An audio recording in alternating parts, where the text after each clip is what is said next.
welcome back to my channel. I hope you're doing wonderful today.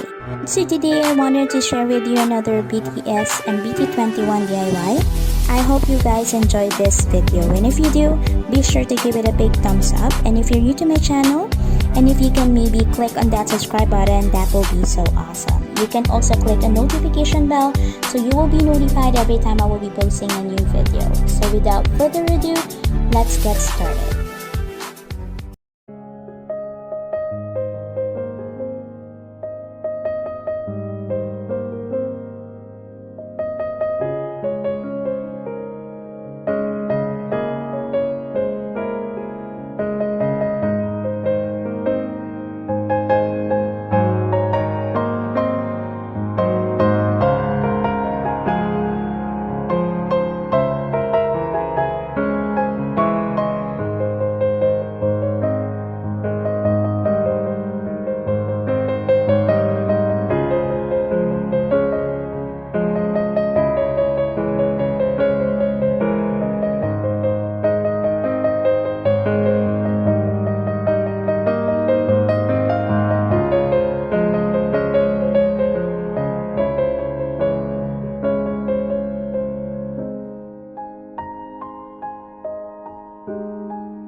안녕하세요. 저는 감사합니다. 한국만리 중국입니다. 안녕하세요. 저는